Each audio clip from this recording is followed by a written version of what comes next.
Donc, calculer des produits scalaires dans une figure à angle droit. Donc, quel est le principe à faire lorsqu'on veut calculer un produit scalaire qui nous est donné dans une figure dans laquelle il y a des angles droits et on doit faire un calcul d'un produit scalaire, c'est-à-dire un produit scalaire, c'est entre 2 vecteurs. C'est en quelque sorte une multiplication entre 2 vecteurs et il y a certaines règles à respecter. Donc, quels sont le principe quand on a une figure avec des angles droits, un rectangle, un carré ou peu importe la figure avec des angles droits et qu'on nous demande de calculer un produit scalaire, eh bien déjà, donc c'est, en fait, les vecteurs que l'on a, il va falloir les décomposer avec la relation de Chasles en passant par les angles droits. Donc par exemple ici j'ai un vecteur EF qui passe au milieu de la figure et donc avec la relation de Chasles on peut dire que EF, donc relation de Chasles c'est couper un vecteur en 2 comme ça, donc je le coupe en 2. Voilà, je mets E et F à gauche et à droite et là je vais passer par D, donc ça va faire ED plus DF comme cela, voilà. Et là j'ai fait ça plus ça, je suis passé par l'angle droit. Et ça va faciliter parce qu'on va obtenir après soit des vecteurs orthogonaux, soit des vecteurs qui seront collinéaires et le produit scalaire est plus facile à calculer dans cette situation. Et ensuite, une fois qu'on a décomposé ces vecteurs, on les développe. On développe le produit scalaire, c'est-à-dire on fait la double distributivité, par exemple comme ici, ça va faire ça fois ça, hein. C'est valable avec également les produits scalaires et les sommes comme ça de vecteurs. Donc ici, ça va donner par exemple AB scalaire CD plus AB scalaire DE. Voilà, j'ai fait ça fois ça fois ça. Ensuite, plus ça fois ça et ça fois ça. Donc ça va donner BC scalaire DE. Voilà. Et ensuite, le dernier, BC scalaire CD. Voilà, ça va donner 4 produits scalaires, donc ça va en donner un peu plus qu'on avait au départ, mais on va pouvoir les calculer plus facilement parce que ces produits scalaires vont être des produits scalaires de vecteurs qui vont être soit orthogonaux, soit des vecteurs collinéaires et c'est plus facile à calculer quand on est comme ça. Et justement, une fois qu'on a développé comme ça, les calculs vont être plus simples parce que, par exemple, si AB est orthogonal à CD, eh bien, le produit scalaire de AB et CD, c'est égal à 0. Donc, du coup, on met 0 directement.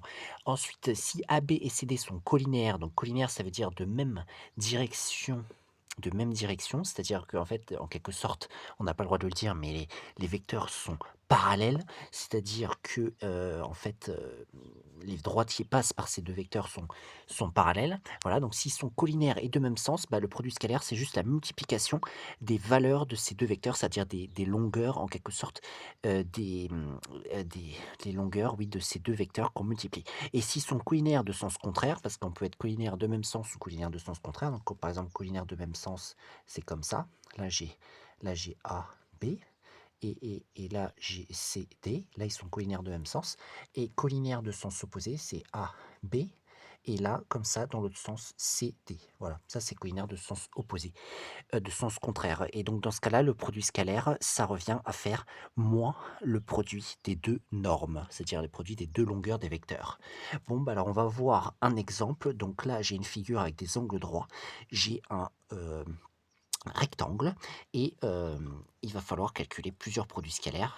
Voilà, on donne juste la longueur des côtés et on doit calculer plusieurs produits scalaires. Donc, je vais commencer par le premier, c'est dA scalaire dB égale. Donc, dA, on voit que c'est D jusque A. Alors ici, il n'y a pas à faire une décomposition puisque on passe par les côtés de la figure à angle droit. Donc ça, on ne touche pas à DA. Ensuite, on a DB. Alors DB, c'est cette diagonale. C'est le vecteur formé par la diagonale, comme ça. Alors lui, il passe pas par les angles droits, donc on va le décomposer en passant par les angles droits. On va, avec la relation de Chasles, dire que c'est égal à DA plus AB. Du coup, ici, ça va donner DA, comme cela, scalaire, et DB, je le décompose, ça va donner DA, comme cela, plus AB, comme cela. Voilà.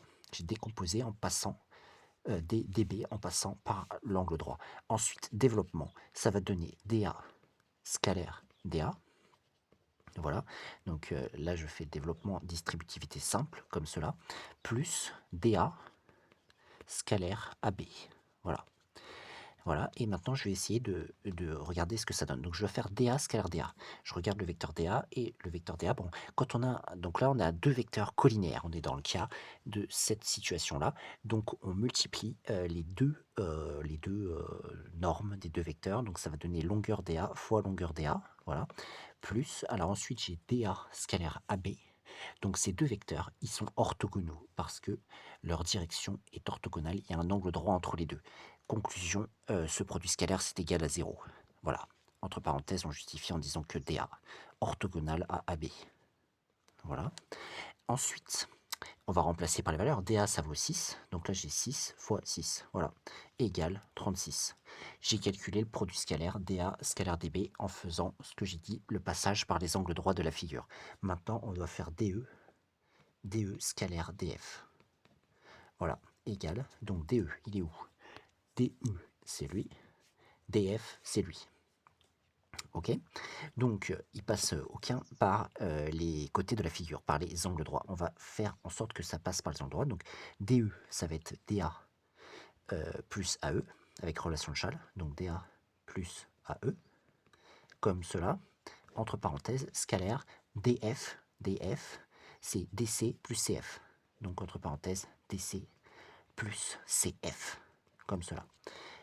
Développement avec double distributivité. Ça va donner DA scalaire DC plus DA scalaire CF plus AE scalaire DC plus AE scalaire CF. Voilà. 4 termes. Celui-là, celui-là, celui-là, celui-là, celui-là, celui-là, celui-là, celui-là. Égale. Donc, DA scalaire DC. DA scalaire DC. Bon, ces deux vecteurs sont orthogonaux, puisqu'il y a un angle droit entre les deux. Donc, leur produit scalaire est nul. Je mets un 0. Plus, ensuite, DA scalaire CF. Donc, CF, il est là. Ces deux vecteurs, ils sont collinaires. DA, CF. Parce que les côtés opposés d'un rectangle sont parallèles. Donc, DA et CF sont collinaires. Et en plus, de même sens. On voit bien qu'on va vers le bas. Ici, on va vers le bas. Ici, on va vers le bas. Conclusion, ça donne le produit des deux normes, DA fois CF. Plus, ensuite on a AE scalaire DC, donc AE DC. Ce sont deux vecteurs qui sont également collinaires et de même sens. Donc, on multiplie les normes, AE fois DC. Voilà, plus, ensuite on a AE scalaire CF, donc celui-là je pense qu'il va être égal à 0. Donc on va regarder AE et CF.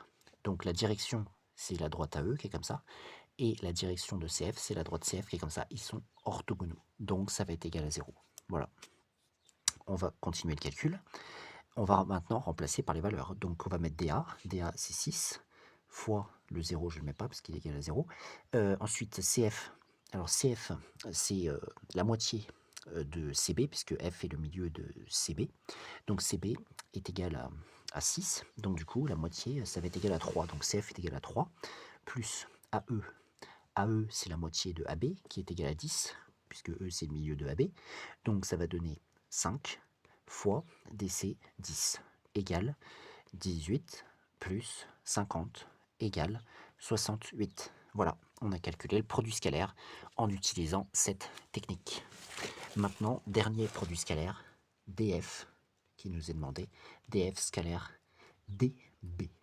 DF scalaire DB. Donc, DB, c'est une diagonale, donc il va falloir le décomposer. DF, passe aussi au milieu de la figure, donc décomposition.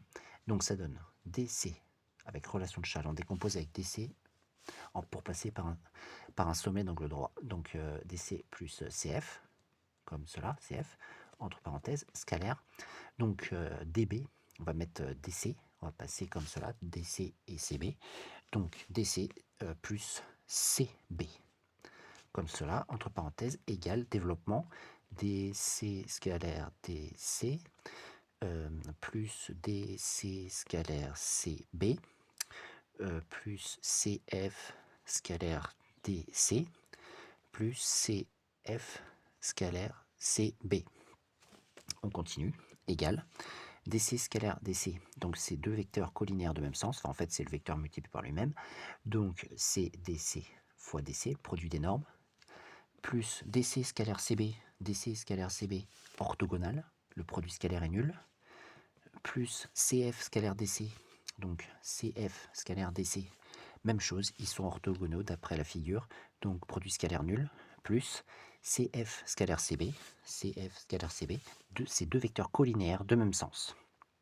Donc, on multiplie les normes, CF fois CB, égale, donc DC fois DC, c'est une multiplication des deux normes, et ça fait 10 fois 10, d'après la figure.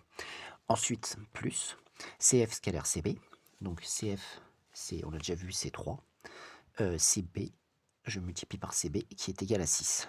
Voilà, ça nous fait 100 plus 18, ça fait 118. Voilà, le produit scalaire de DF scalaire DB est égal à 118. On n'a pas vu une situation où il y avait un produit scalaire qui devenait négatif, donc c'est-à-dire que en fait on avait deux vecteurs collinaires de sens opposé, mais c'est le même principe.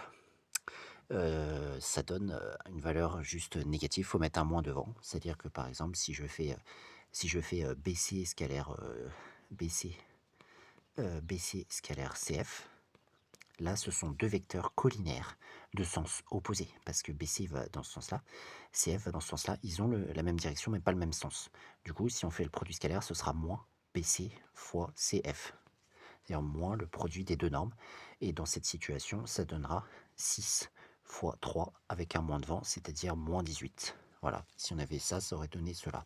Et on aurait ensuite fait le calcul, voilà, de ce produit scalaire avec les autres, on les aurait additionnés. Donc voilà comment on fait pour calculer des produits scalaires dans une figure à angle droit.